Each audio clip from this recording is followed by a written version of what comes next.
Pampa abierta. No es posible que nada se esconda a los ojos de la muerte. Por los suelos se ven los rastros del más duro tiempo. Y en el firmamento, el sol se descompone en una furiosa carcajada llena de fuego. Yo no sé si el diablo tiene pañuelo, un pañuelo grandote y fiero para secarse la frente. Si lo tiene, es la pampa. Pampa abierta. Aquí, el hombre entiende la primera victoria de la especie, y los jotes, chupando sol y desamparo, la coronan. Andrés Sabela, Norte Grande. En la década de 1880, Chile triunfó en la Guerra del Pacífico y se incorporó a su territorio las provincias de Tarapacá y Antofagasta. En ellas se encontraba el desierto de Atacama, una de cuyas riquezas mineras, el salitre, haría del país el principal productor mundial de ese abono natural. La explotación del salitre se caracterizó por su orientación premoderna, basada en unidades productivas dispersas y de baja tecnología. Asimismo, la técnica de elaboración del salitre fue variando hasta que se consolidó un sistema llamado Shanks. Solo a fines de los años 20 surgió una modernización de la industria con el sistema Guggenheim en las oficinas salitreras de María Elena y Pedro de Valdivia. Una de las consecuencias de este particular sistema productivo fue la formación de numerosos centros poblados en la pampa salitrera y en los puertos vecinos. Miles de mujeres y hombres se trasladaron al Norte Grande en busca de mejores condiciones, debiendo adaptarse a las duras condiciones de la vida en el desierto. La cantidad de personas que vivían en una oficina salitrera variaba de acuerdo a varios factores. Cada cantón, unidad territorial que aglutinaba un grupo de campamentos, tenía un poblado central, donde los trabajadores y sus familias podían acceder a servicios que el campamento no ofrecía: espacios de diversión, servicios religiosos, sanitarios, educación, cementerios, medios de comunicación, comercio libre, etc. La oficina de Pedro de Valdivia, ubicada en el cantón del Toco, fue inaugurada en 1931, siendo la última en ser construida y llegando a tener una población de 14.000 habitantes. La oficina tenía un plano en forma de L, con una plaza central con varios edificios públicos a su alrededor. Contaba con canchas deportivas, piscina, cine-teatro, iglesia, pulperías, hospital, edificio de correos, carabineros y clubes sociales. Perteneció en sus inicios a la empresa Lautaro Nitrate Company Limited, la que en 1950 se fusionó con la Anglo-Chilean Nitrate Company, generando una nueva compañía llamada Compañía Salitrera Anglo Lautaro. A fines de la década del 60, pasó a propiedad del Estado a cargo de Soquimich, cerrando sus puertas en 1996. Con esta introducción, damos la entrada al segundo capítulo de nuestro podcast, titulado El último nacimiento de la oficina salitrera Pedro de Valdivia. Está conmigo acá también Javier Díaz, miembro del podcast, y tenemos el día de hoy un invitado especial. Tenemos al doctor Alejandro Pérez Oces, que Alejandro Pérez Oces es nacido en María Elena, ¿cierto? Médico cirujano, licenciado en medicina y diplomado en salud ocupacional con un MBA en administración de salud. Es casado y tiene 4 hijos. Una de las características que tiene Alejandro Pérez, que lo hacen una especie difícil de encontrar en estos momentos en Chile, que fue uno de los últimos médicos que trabajó en aquellas oficinas salitreras. Así que muchas gracias, Alejandro, por estar acá con nosotros. Javier también, que se va a sumar a este nuevo podcast. Y bueno, dejo a Alejandro para que nos cuente un poco más. Primero, qué es lo que fue vivir ese tiempo en la oficina salitrera. Segundo, qué significó como trabajador de la salud llevar, para que la redundancia, la salud a todas esas personas que trabajaban duramente en esa zona del norte de Chile. Gracias, Jorge. Muchas gracias por invitarme a esta conversación en que vamos a hablar sobre algunos temas relacionados con la salud y la oficina salitera Pedro Valdivia principalmente. Bueno, yo nací en María Elena, como tú lo mencionaste, en el año 68. Creo que fue en ese mismo año cuando pasó a manos del Estado la salitera en el año 68, de Anglo Lautaro a Soquimich. Y bueno, mi viejo era carabinero. Por esas razones del destino me tocó trabajar en María Elena. Nacimos ahí, pero pronto ya nos fuimos al sur de Chile, estudié allá y cuando estaba por egresar de la carrera, un amigo me invitó a trabajar en María Elena y la curiosidad por saber dónde había nacido, que ya no me acordaba, me motivó a tener mis primeros pasos en la medicina en dicha salitera, que es una de las últimas que va quedando. Y fue una vida bien interesante, dado que la ciudad más cercana es Antofagasta, con una resolución de médica, digamos, de mayor capacidad. Por lo tanto, como médico teníamos que hacer de todo, desde control de niños sanos hasta las operaciones de cesárea, etcétera, apéndice. Por lo tanto, fue una muy buena escuela estar ahí. Aprendimos mucho. Eh, Creo que se llevaba una vida familiar muy grata porque estabas muy temprano en tu casa, la gente nos recibió muy bien y se dieron una serie de eventos bien interesantes que vamos a conversar hoy día. Gracias, Alejandro. Sí, acá estoy también con Javier, que quiere hacer algún tipo de pregunta también a nuestro doctor que está presente el día del podcast. Javier, te dejo. Muchas gracias, Jorge. También agradecer esta nueva oportunidad, este segundo podcast que estamos grabando. En esta oportunidad nuevamente en la terraza de tu departamento, donde tenemos una vista espectacular.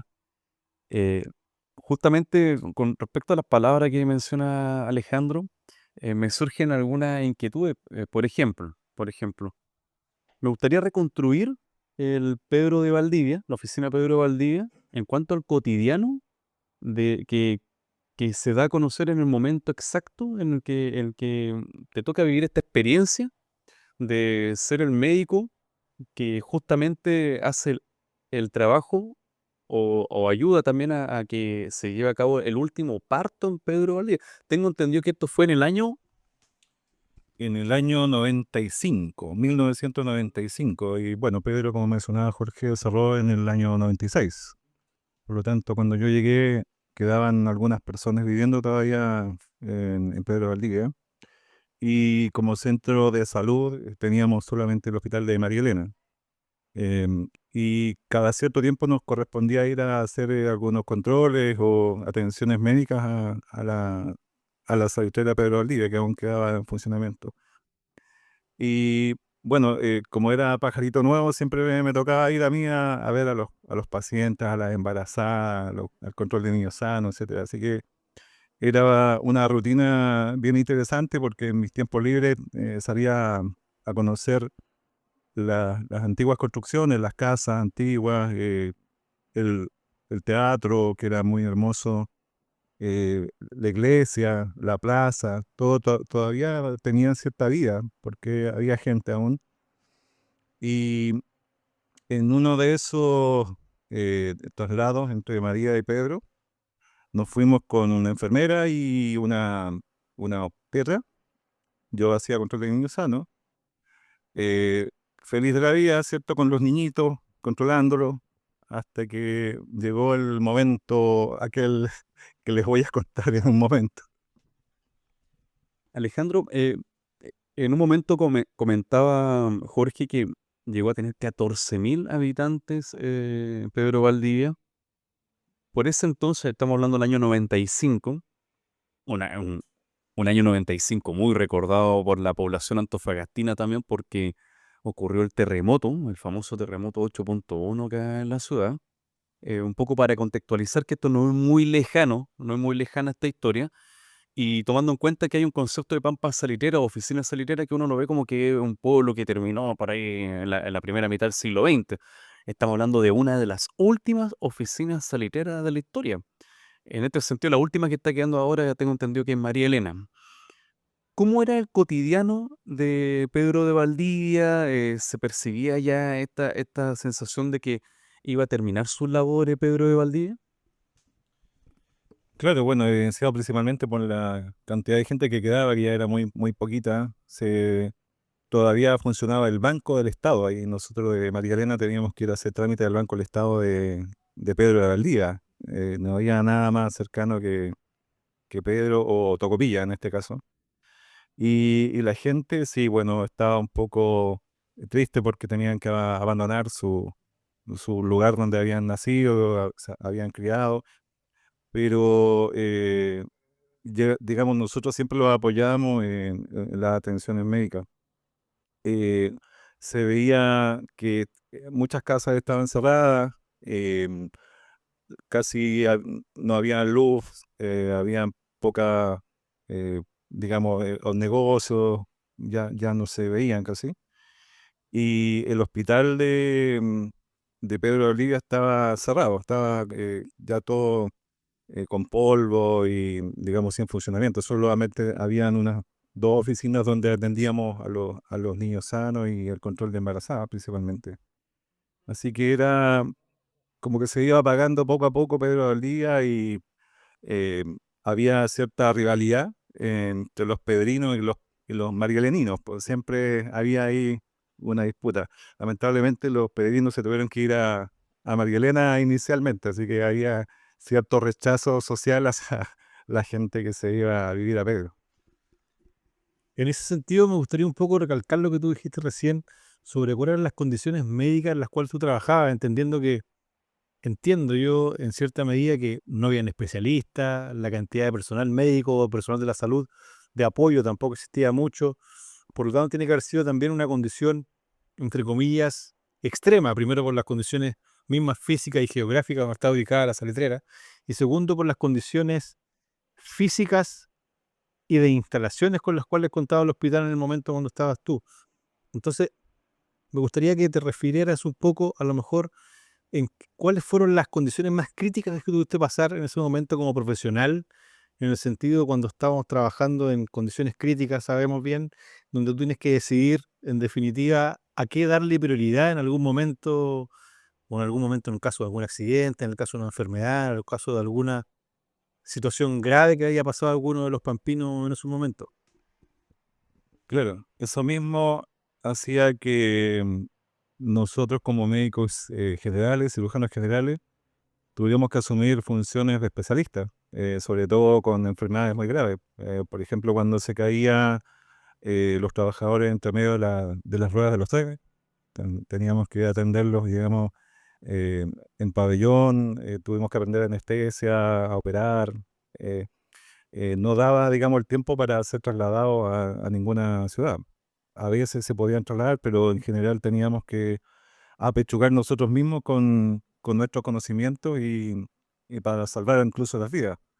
Eh, varios eventos ocurrieron, amputaciones, algunos pacientes con heridas casi mortales, cardíacas, que tuvimos que incluso intervenirlos quirúrgicamente. eh, Sobre todo lo que más estresaba era la parte obstétrica. Cuando llegaban partos difíciles teníamos que operarlo y teníamos que hacer uso de nuestros vagos conocimientos inicialmente en la parte obstétrica. Así que es una escuela súper interesante porque eso formó, digamos, la forma de trabajar de nosotros y creo que fue valioso en el desempeño futuro de cada uno de nosotros como médicos. Tomando en cuenta que ya tenían ciertas precariedades, dado por el hecho de que se vivía ya el ambiente en este cotidiano de Pedro Valdivia, de que estaba cesando la función en la oficina. ¿Cómo se da la situación, para adentrarnos ya al tema del nacimiento de este bebé, cómo se da la situación y si tenían preparación también para enfrentar esta temática del nacimiento de un nuevo niño? Tomando en cuenta que ya estaba cesando todo, estaba ya en cierta forma de capa caída, porque tú comentas que ya habían cerrado ciertas instituciones. La escuela me imagino que en ese momento ya no funcionaba, al igual que otras entidades. Por ahí buscando un poco en la historia, hurgando un poco en la historia de Pedro Valdivia, habían ciertas condiciones que todavía se daban para los trabajadores, pero no así para el conglomerado de una ciudad, por ejemplo, o de un pueblo. ¿Estaban preparados ustedes para recibir este parto? Ya adentrándonos en la temática de este último nacimiento. Bueno, como te contaba, el hospital de Pedro Olivia estaba cerrado. Habían camillas empaquetadas con plástico y lleno de polvo. Cristina, que era la matrona, estaba haciendo controles de embarazadas y yo estaba atendiendo niños con la enfermera.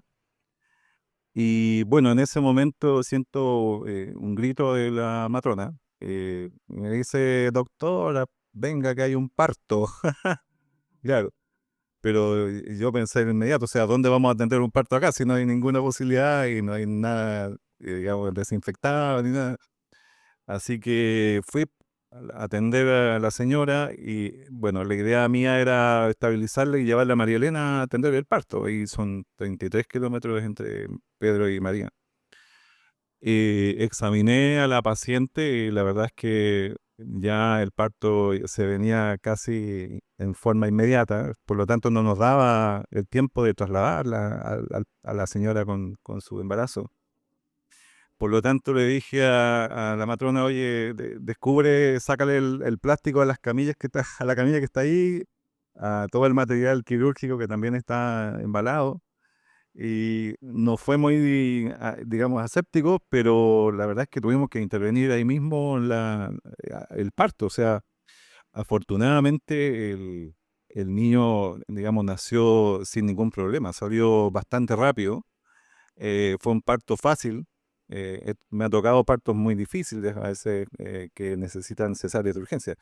En este caso se dio todo para que el parto fuera muy rápido, muy autóxico y, y la verdad es que salió, le corté el cordón umbilical, eh, el bebé estaba rosado, afortunadamente de buena edad gestacional, de 39 semanas, y fue un alivio enorme, digamos, ver que se había atendido bien el parto. O sea, fue un alivio, pero enorme, fue casi una cosa muy satisfactoria. Después del parto, lograste hablar con la mamá, eh, dándole a conocer que había nacido el niño. ¿Tuvieron alguna conversación con la mamá, dadas las circunstancias que se dieron? Porque me imagino que en el contexto en el cual se encontraban no habían dimensionado quizás la envergadura que tenía todo esto, porque es el último parto en Pedro de Valdivia. Claro, bueno, ella estaba muy agradecida, se disculpó, ¿cierto? Eso, doctor, sí, yo me tenía que ir hace una semana a Antofagasta a tener la guagua, pero me dio pena irme de Pedro al día, así que me quedé acá, pensé que iba a durar más, pero claro, en forma de disculpa, la cara mía era un poco descolocada porque la verdad es que nos arriesgamos harto y al final todo salió bien, gracias a la intervención de la matrona y las condiciones mismas del parto que habían sido muy, digamos, benignas, porque no hubo ninguna complicación. Y luego de esto, bueno, no sé, creo que tuve como una, no sé, una intuición o una visión de futuro y en la misma ficha que del niño, yo escribí. Y debe estar la ficha todavía en Marilena, pienso, que es el último nacido en Pedro de Valdivia. Así que fue algo bien, que en ese momento no lo mencioné, en la verdad, porque no mencioné que era tan importante. Pero con el tiempo, claro, se dio que una vez que ya me vine de María Elena a vivir a Antofagasta, en el año 2006, 2007 aproximadamente, un grupo de personas que viven en Antofagasta, que eran de Pedro Valdivia, se acercaron a mí y me identificaron como el médico que había atendido al último nacido en Pedro. Así que me hicieron una entrevista y creo que lo publicaron en alguna revista misma de los pedrinos, digamos. Sería interesante poder ubicar este último nacido en Pedro Valdivia y lo más probable que él estaría agradado también pertenecer a un futuro podcast. Nos queda tarea pendiente entonces para el próximo podcast de saber quién era el niño que está haciendo en este momento. ¿Qué edad ya tendría en este rato ya, aproximadamente? 28. 28 años tendría más o menos, sí. Debe ser un gran profesional hoy en día, a poder ubicarlo también. Y quizás se llama Alejandro, en una de esas en honor al médico que lo atendió. Interesante el relato de Alejandro, porque nos lleva a una arista que, que nos conecta aún más con una oficina salitrera que es la penúltima que va quedando de toda esta gran cantidad de oficinas salitreras que estuvieron trabajando en La Pampa, pero sobre todo porque hay una comunidad pedrina que está pendiente con respecto a la historia y lo que va ocurriendo. Ellos se juntan anualmente los pedrinos, e imagino que también esta historia debiera darse a conocer como complemento a las múltiples historias que han existido en la oficina salitrera. Sí, efectivamente.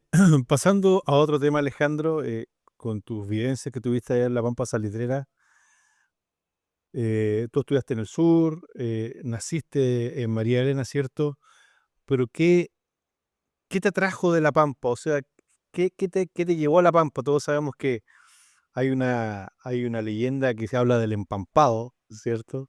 Y hay diferentes leyendas y costumbres y mitos que comentan de que la gente que vivió o trabajó en La Pampa, en definitiva, entre comillas, como que se enamora de los lugares, de los sitios y de la forma como es la gente también en la misma Pampa. Entonces, tú estuviste muchos años también trabajando ahí y yo creo que también debes tener algunos recuerdos que debes mantener aún de esos tiempos. Sobre todo porque estudiaste en el sur, podrías haber trabajado en cualquier parte de Chile y volviste a María Elena por circunstancias que lo voy a explicar a continuación. Bueno, como les contaba al principio, era la curiosidad. Cuando yo era niño en el sur, mis viejos siempre se acordaban de María Elena, de lo bien que se pasaba, de la vida familiar. Hablaban de el cuadro blanco, que era una especie de gimnastas que se presentaban en todas las actividades sociales, de los desfiles. Hablaban de los lugares donde se compraban los alimentos que se llamaban las pulperías. eh, era un tema de curiosidad por saber dónde habían vivido mis viejos y dónde había nacido yo. Y bueno, una vez viviendo, se evidenció, digamos, que era cierto grado verdad, aunque había muchos cambios, ya habían pasado hartos años.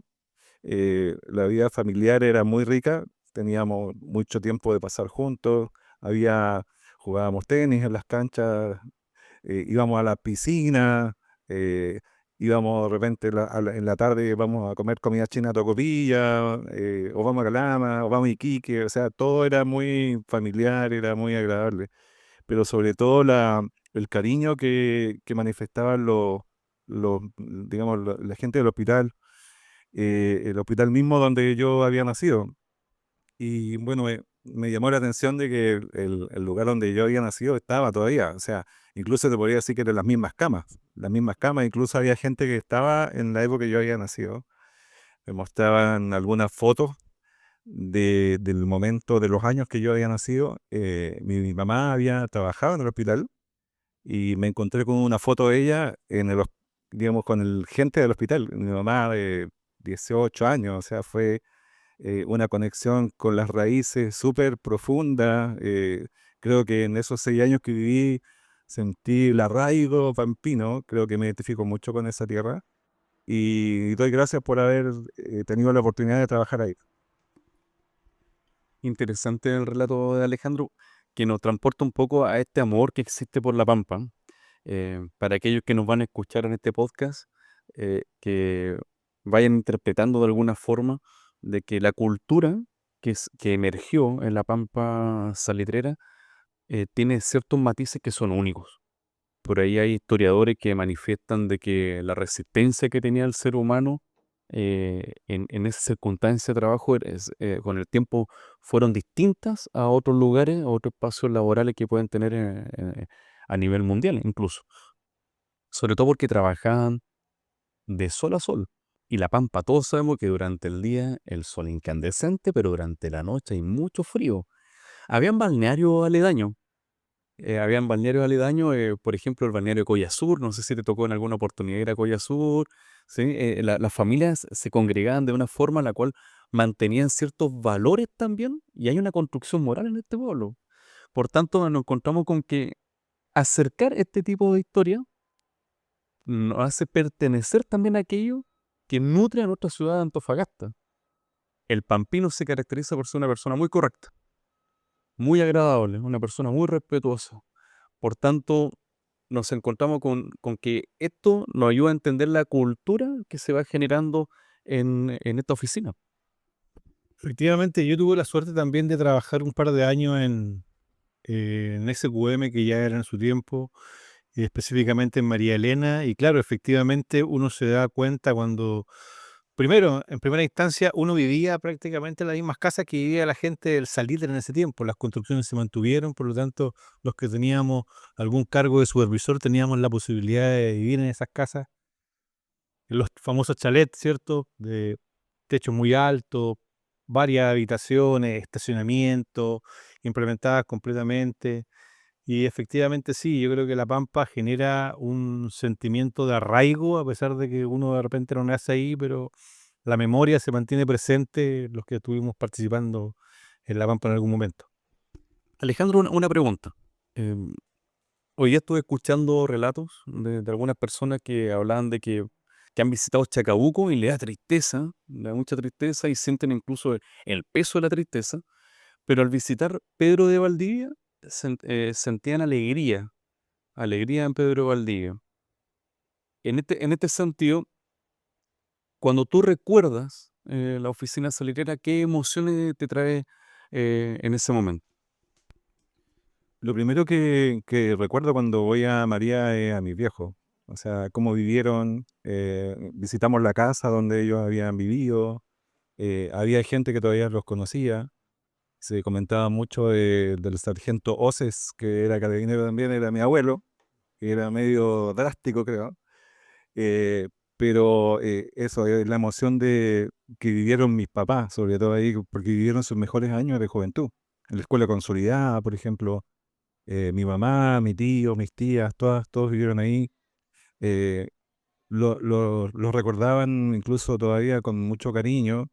Y la verdad es que lo que dice Jorge respecto al arraigo, creo que a pesar de que viví muchos años en el sur, eh, me sentí como María Leninho. O sea, es algo bien especial porque se identifica con el tipo de gente, como dices tú, muy respetuosa, muy llana a ayudar, sobre todo a una persona joven de 27 años que yo llegué allá de 27, ya han pasado algunos añitos, y la verdad es que son recuerdos muy, muy, muy hermosos. Y bueno, darle las gracias si es que alguno de ellos me escucha hoy. Excelente atención y mucha fraternidad entre todos. Así que gracias a los marialeninos y los pedrinos. Interesante, muy interesante en reconstruir el cotidiano a través de la oralidad. En este sentido, la vivencia de las personas nos van transportando a aquellos lugares los cuales nosotros no vivimos, pero sin lugar a dudas pertenecen a la historia y a la historiografía también de nuestro pueblo. La oficina salitera congregó mucha gente en sus labores. En este sentido, cada uno de ellos pertenecía a un rol específico.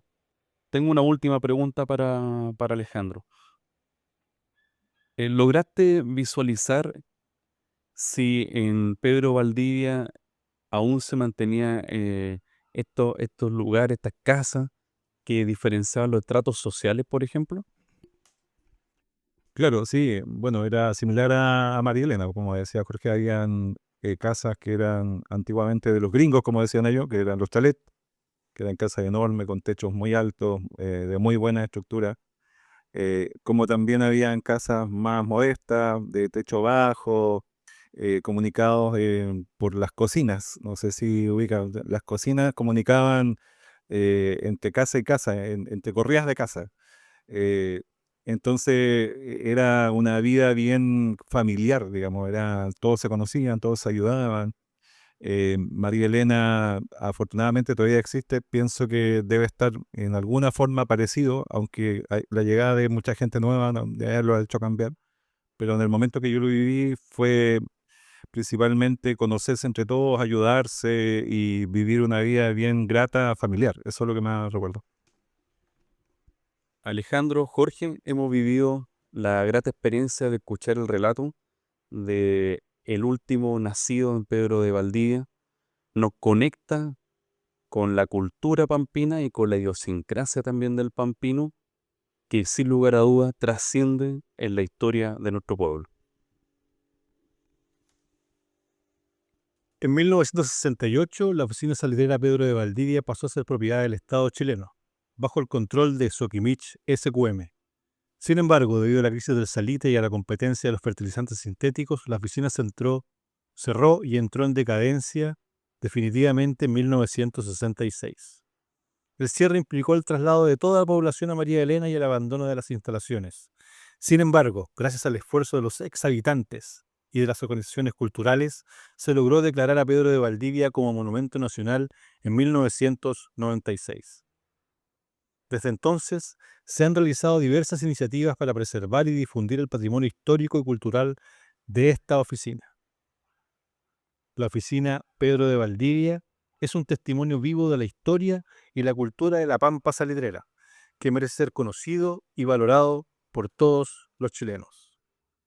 Y con estas últimas palabras, agradeciendo a quienes participaron el día de hoy, estamos cerrando el segundo capítulo de nuestro podcast Tras las Sombras Ternales. Muchas gracias a quienes nos escuchan.